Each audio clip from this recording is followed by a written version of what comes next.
Hello everyone. In this video, we will discuss about the formation and destruction of RBC. इससे पहले की video में हमने cover किया था structure and type of haemoglobin. Start करते हैं फॉर्मेशन या फिर सिंथेसिस से। तो सिंथेसिस जैसे फोटोसिंथेसिस सबने सुना होगा, प्रकाश संश्लेषण की क्रिया। तो संश्लेषण का मतलब ही होता है इकट्ठा करना या फिर बनाना। तो हम बोल सकते हैं फॉर्मेशन या फिर सिंथेसिस ऑफ हीमोग्लोबिन कि हीमोग्लोबिन का सिंथेसिस कैसे होता है। अब अगर हम हीमोग्लोबिन का सिंथेसिस आप देखें तो हमने हीमोग्लोबिन पहले भी देखा कि haemoglobin is the part of RBC. Haemoglobin किसका पार्ट है? आरबीसी का। तो सिंपल सी बात है, जो फॉर्मेशन की प्रोसेस पूरी चलनी है ये चलेगी हमारी आरबीसी में। और आरबीसी में अगर आप लोग थोड़ा सा याद कर पा रहे हो, जिससे भी मेरा कंटिन्यू मेरे वीडियो जो देख रहा है उससे पता होगा कि अपन ने देखा था एरिथ्रोपोइसिस। तो हीमोग्लोबिन का फॉर्मेशन प्रो एरिथ्रोब्लास्ट से स्टार्ट हो जाता है। जिसने वीडियो नहीं देखी वो देख सकता है। तो फॉर्मेशन कब से स्टार्ट होगा? Synthesis start from pro erythroblast stage. First stage होती है एरिथ्रोपोइसिस की। लेकिन यहाँ से सिर्फ फॉर्मेशन स्टार्ट हुआ। हीमोग्लोबिन दिखता कब है हमें? इंटरमीडिएट नॉर्मोब्लास्ट में, ये होती है थर्ड स्टेज। और इसके बाद इसका फॉर्मेशन कंटिन्यू चलता रहेगा। कब तक चलेगा? Till reticulocytes. रेटिकुलोसाइट होती है immature erythrocyte, second last stage, या फिर आप बोल सकते हो फिफ्थ स्टेज। जिसने नहीं देखा पहले एरिथ्रोपोइसिस देखे, तब ये बहुत ईजिली और बहुत अच्छे से समझ में आ जाएगा। नहीं तो फिर बस वही रटना वाला काम हो जाएगा। आगे देखते हैं। अब यहाँ से ये चीज़ें बहुत इंपॉर्टेंट है, दो लाइन और, कि जो इसका हीम पोर्शन है, भाई हीमोग्लोबिन अपन ने देखा था ना कि हीम और ग्लोबिन से मिलकर बना है। तो जो हीम पोर्शन है ये मिलकर बना होता है किससे? ये कहाँ से सिंथेसाइज होता है, इकट्ठा होता है, बनता है माइटोकॉन्ड्रिया से। अब बोलोगे सर इसमें क्या इंटरेस्टिंग है, माइटोकॉन्ड्रिया से तो बन रहा। भैया इंटरेस्टिंग चीज़ ये है कि अगर थोड़ा सा आप लोग आरबीसी याद करो कि आरबीसी में ना ही न्यूक्लियस प्रेजेंट था, ना ही माइटोकॉन्ड्रिया प्रेजेंट था, ना ही एंडोप्लाज्मिक रेटिकुलम और ना ही लाइजोसोम। तो अब माइटोकॉन्ड्रिया कहाँ से आ गया? तो रीज़न ये है कि जैसे हमने देखा था कि प्रो एरिथ्रोब्लास्ट में न्यूक्लियस प्रेजेंट था, अर्ली में प्रेजेंट था, इंटरमीडिएट में, यहाँ तक कि जो लेट नॉर्मोब्लास्ट है उसकी स्टार्टिंग स्टेज में भी था। सेम एज जो माइटोकॉन्ड्रिया है मैच्योर में तो एब्सेंट होता है, बट इसकी जो फर्स्ट स्टेज है ना प्रो एरिथ्रोब्लास्ट, इसमें माइटोकॉन्ड्रिया प्रेजेंट होता है। और यहीं से ये किसका सिंथेसिस करवाता है? हीम का। That is one of the most important thing, क्योंकि सबको पता ही नहीं होता कि ये कैसे हो रहा और यहाँ पर ये माइटोकॉन्ड्रिया आ कैसे गया, ये तो होता ही नहीं है। आई होप आप लोगों को ये चीज़ आज बहुत अच्छी लगी होगी और समझ भी आई होगी। इसके अलावा इसका सेकेंड पार्ट है ग्लोबिन। तो देखो ग्लोबिन, जैसे मैंने पहले ही बोला कि globin is the protein part, protein है। और प्रोटीन जैसे कि मैंने अभी बोला कि जो भी मेरा वीडियो देखते आ रहा है उसे पता होगा कि प्रोटीन कहाँ सिंथेसिस होते हैं? राइबोसोम में। इसीलिए हमने राइबोसोम को बोला था प्रोटीन फैक्ट्रीज। तो ये भी क्योंकि प्रोटीन है तो ये कहाँ से सिंथेसाइज होगा? राइबोसोम से। और राइबोसोम खुद किस में प्रेजेंट थे? साइटोप्लाज्म में। अपन ने ऑर्गेनील्स देखा था ना, साइटोप्लाज्मिक ऑर्गेनील्स। एक था मेम्ब्रेन बाउंड जिसमें मेम्ब्रेन प्रेजेंट थी, और एक था नॉन मेम्ब्रेन बाउंड। ये नॉन मेम्ब्रेन बाउंड ही होता है और प्रेजेंट था साइटोप्लाज्म में। तो यहाँ से हुआ इसका सिंथेसिस।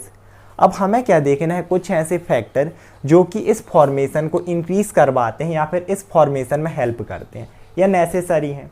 तो फिर से जिसने एरिथ्रोपोइसिस देखा होगा ईजी होगा, क्योंकि अपन ने देखा था कि क्या क्या फैक्टर रहेंगे। एक तो आयरन और दूसरा ग्लोबिन। ये दोनों चीज़ पक्की हो गई, क्योंकि जैसे प्रोटीन पार्ट है ग्लोबिन, तो ग्लोबिन हमें चाहिए ही चाहिए। और हीम में प्रेजेंट होता है आयरन, तो हमें ये दोनों चाहिए तब तो बनेगा। इसके साथ साथ कॉपर और कोबाल्ट। मेनली कॉपर किस चीज़ के लिए रिस्पॉन्सिबल होता है कि आयरन का जब भी अपन अगर इनटेक करते हैं बॉडी में कहीं से भी, तो आयरन का जैसे इनटेक करोगे। अब आज देखो इसको मैं कैसे समझाता हूँ। आयरन को आप कभी भी देखना कि जो भी फीमेल प्रेग्नेंट होती है उसे आयरन की टैबलेट्स दी जाती हैं, कैल्शियम की भी देते हैं, बट आप आयरन की देखना बहुत देते हैं। रीज़न ये है कि एक तो माँ है, उस मदर के अंदर उसका बच्चा है। अब दो लोग आयरन का यूज़ कर रहे हैं, तो आप कितना आयरन खाओगे? कम ही पड़ेगा। इसीलिए एक तो हम टैबलेट देते हैं, दूसरी चीज़ हम उन्हें बोलते हैं पोषक तत्व खाओ। जैसे पालक, जैसे हम बोलते हैं स्पाइनच, इसके अलावा गाजर है ना, जैसे आप बोल सकते हो कैरेट। तो ऐसे करके हम बहुत सारे एक तो न्यूट्रिएटिव सब्सटेंसेस देते हैं जिनमें आयरन का कंटेंट ज़्यादा होता है, साथ ही साथ टैबलेट। रीज़न है कि जितना ज़्यादा आयरन वो फीमेल लेगी उतना ज़्यादा अच्छा यहाँ पर हम बोल सकते हैं कि हीमोग्लोबिन होगा, आरबीसी होगी और बॉडी की फंक्शनिंग अच्छी होगी। तो इसीलिए कॉपर बहुत नेसेसरी है, क्योंकि अगर आप इस आयरन की टैबलेट को खा भी रहे हो तो एब्जॉर्प्शन यही करवाता है कॉपर, कहाँ से, जीआई ट्रैक्ट से आपकी बॉडी में। इसके अलावा कोबाल्ट, इसके साथ निकेल, ये सारे सब्सटेंस हमारी बॉडी में रहते हैं, इसमें हेल्प करते हैं। एंड वाइटामिन की गोली भी आप देखना टैबलेट दी जाती हैं, विटामिन B12 की, फॉलिक एसिड की, ये सारी चीज़ भी किस में हेल्प करती हैं, सिंथेसिस ऑफ हीमोग्लोबिन में। Now we will discuss about the destruction of haemoglobin, कि हमारी बॉडी में हमने देखा हीमोग्लोबिन बना, तो अब हमारी बॉडी में उसके बाद ये डिस्ट्रॉय कैसे होगा। तो इसमें भी जिसने भी मेरा एक वीडियो देखा होगा, fate of RBC, not fat, it's a fate, fate का मतलब था ना डिस्ट्रक्शन ऑफ आरबीसी, जिसने भी वो वीडियो देखा, ये चीज़ बहुत ईजी हो जाएगी। रीज़न ये है कि हम बार बार बात करते हैं कि biology is the understanding subject, not a learning, मतलब रटने वाला सब्जेक्ट नहीं है, समझने वाला है। आप जितना ज़्यादा इंटर कनेक्शन बनाओगे, इंटर मतलब बीच में कनेक्शन, चीज़ों के बीच में जितना ज़्यादा कनेक्शन बनाओगे उतनी ज़्यादा चीज़ें आप लोगों के लिए आसान हो जाएंगी। तो स्टार्ट करते हैं डिस्ट्रक्शन से, क्योंकि बना था, सिंथेसिस हुआ था आरबीसी में, तो डिस्ट्रक्शन भी उसी में होगा। तो क्या होगा, सबसे पहले आरबीसी का लाइफ स्पैन होगा कंप्लीट, जो होता है 120 डेज़ का। फिर हमने देखा था कि इसकी मेम्ब्रेन हो जाती है फ्रेजाइल। फ्रेजाइल का मतलब क्या होता है कि डिस्ट्रक्शन के लिए आप बोल सकते हो कि जिनका ज़्यादा डिस्ट्रक्शन हो, जैसे ओल्ड में नहीं झुर्री आ जाती हैं, सिम्टम्स आ जाते हैं कि यार अब पता चल जाता है कि हाँ अब यहाँ से काम ख़त्म। सेम एस आरबीसी की मेम्ब्रेन फ्रेजाइल हो जाती है, मतलब डिस्ट्रॉय इन नेचर, जो कि बहुत जल्दी डिस्ट्रॉय होती है। तो अपन ने देखा था ना कि अपनी जो कैपिलरीज रहेंगी, अगर ये है कैपिलरीज और आरबीसी का डायमीटर इस कैपिलरी से या तो बड़ा होगा या इसके इक्वल होगा, तो जब तक यंग की थी तो इससे आराम से स्क्वीज हो रही थी, क्योंकि ओल्ड हो गई हैं अब जैसे ही इसके थ्रू स्क्वीज करने की कोशिश करेंगी ये हो जाएंगी डिस्ट्रॉय। और ये पूरी कैपिलरीज हमारी प्रेजेंट थी आरई सिस्टम में, जैसे हमने बोला था रेटिकुलो एंडोथेलियल सिस्टम।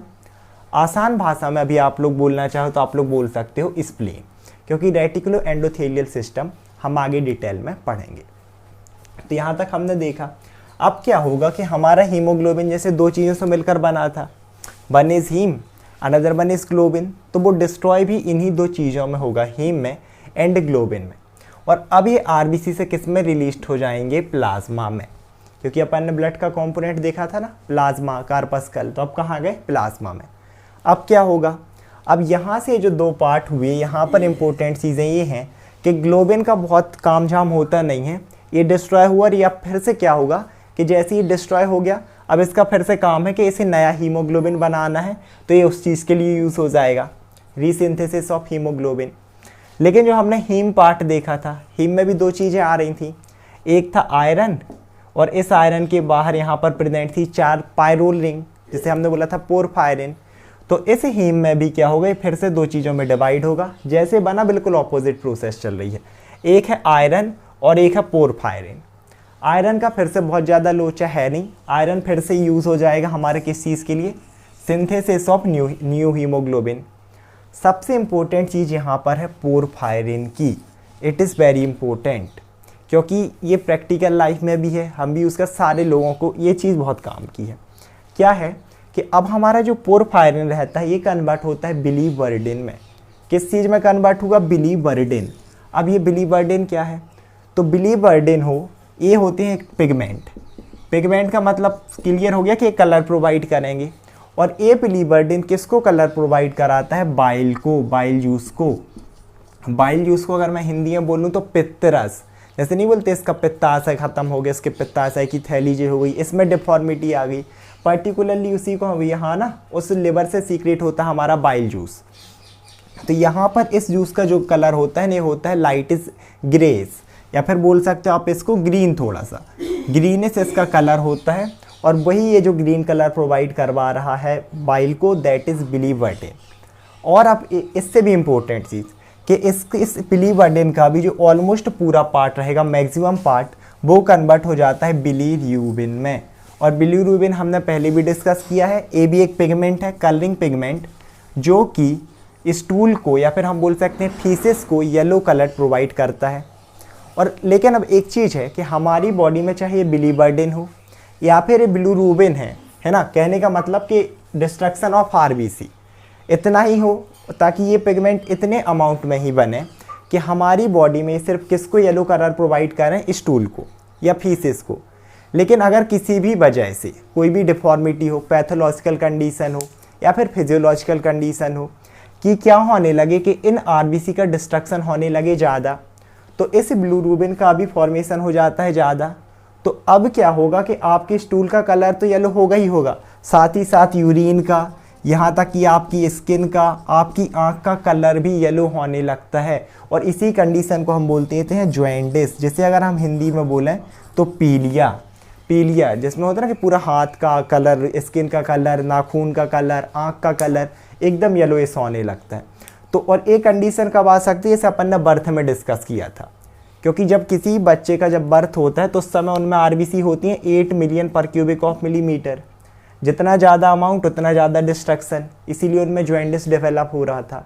तो ये है importance of destruction and formation of haemoglobin, कि फॉर्मेशन भी सही अमाउंट में हो ताकि हीमोग्लोबिन ऑक्सीजन और कार्बन डाइऑक्साइड का ट्रांसपोर्ट अच्छे से हो सके।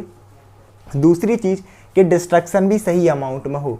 अगर डिस्ट्रक्शन ज़्यादा हो गया तो आपको जॉइंटिस या पीलिया हो जाएगा, जो कि बहुत ही खतरनाक कंडीशंस होती हैं।